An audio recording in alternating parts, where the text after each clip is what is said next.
wake up to another day, still in bed. You grab your phone and you open up your social media, scrolling through an endless stream of content, oblivious as your minutes turn into hours. By the time you notice anything, you realize it's way over time to get ready for the day, and in a hurry, you do what you can and off you go. Unfocused and unmotivated to do anything, really. You drag yourself through your day at work or school, and the moment you get back, the only thing on your mind is how you're going to wind down and do anything but what you're meant to be doing. Eventually, the problems start piling up.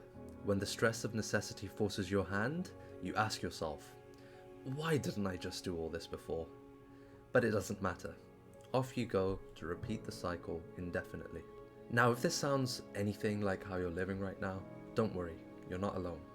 So in this video, we're going to be talking about how to transform your life with atomic habits.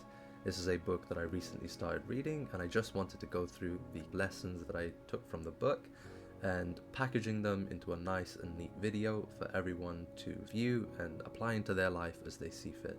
The first thing that's covered in Atomic Habits is goals versus systems. You don't rise to the level of your goals, you fall to the level of your systems. Now, what does this mean? And what's the difference between a goal and a system? If we are to define a goal, then it would have to be defined as an objective, something that you want to achieve, whereas a system is how you go about achieving that. The way that we go about setting up our systems is what's going to define whether we are efficient in winning eventually with our systems, or whether we create inefficient systems and end up failing. So let's take a look at something called the plateau of latent potential. It's to do with what improvement is expected and how improvement actually happens. The point at which actual success occurs is usually somewhere really long down the line that only someone who walks the path of consistency is going to ever reach. We all know that ice's melting point is 0 degrees Celsius, right? So let's say that you have an ice cube in a room that is minus 20 degrees Celsius. Every single day, you do your best to increase the temperature of that room by 1 degree Celsius. For 20 days, you're going to see nothing, no change whatsoever. But on that final day where that temperature reaches 0 degrees Celsius, the melting point, you're going to see the ice cube suddenly melt. Now, for someone who's in that room with you on the day that you melt the ice cube, they're going to see you raise that temperature by 1 degree Celsius and the ice cube suddenly melts.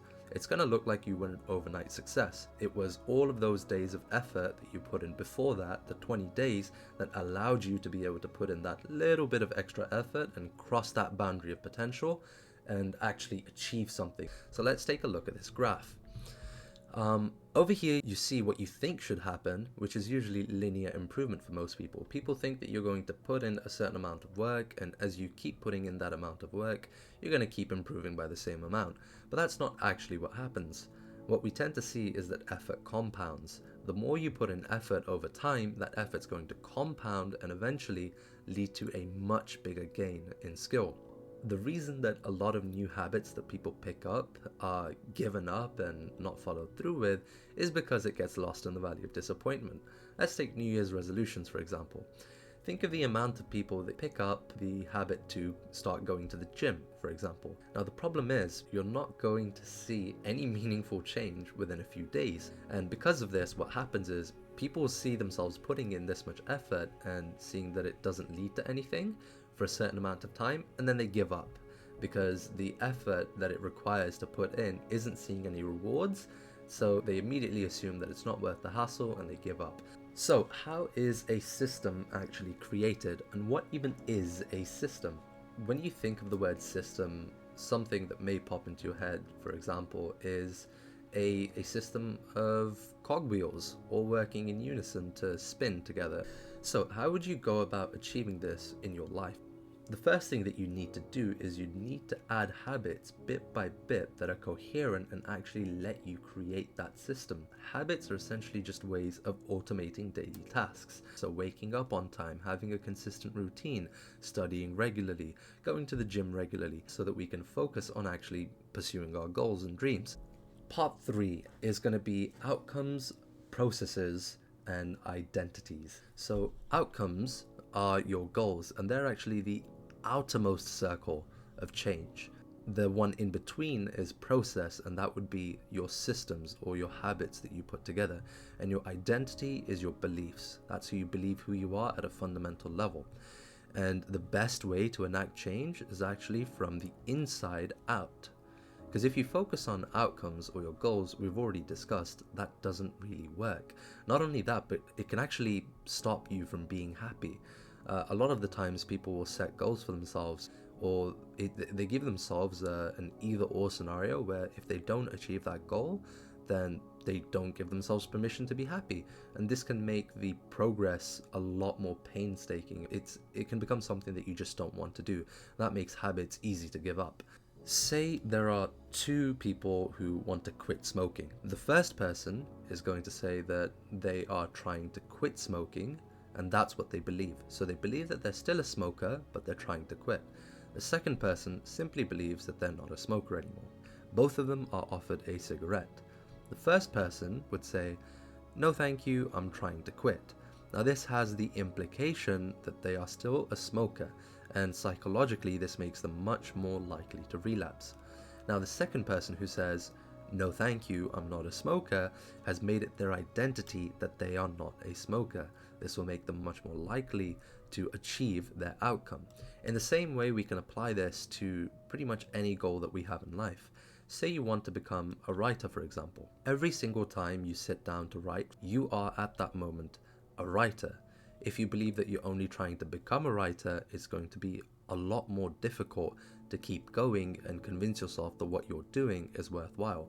Whereas if you believe that you are a writer and your daily efforts are simply helping you become a better writer, then you will keep consistent and eventually become the better writer that you associate with your own identity, allowing you to make much more successful work. How do we actually recognize bad habits or even build good ones?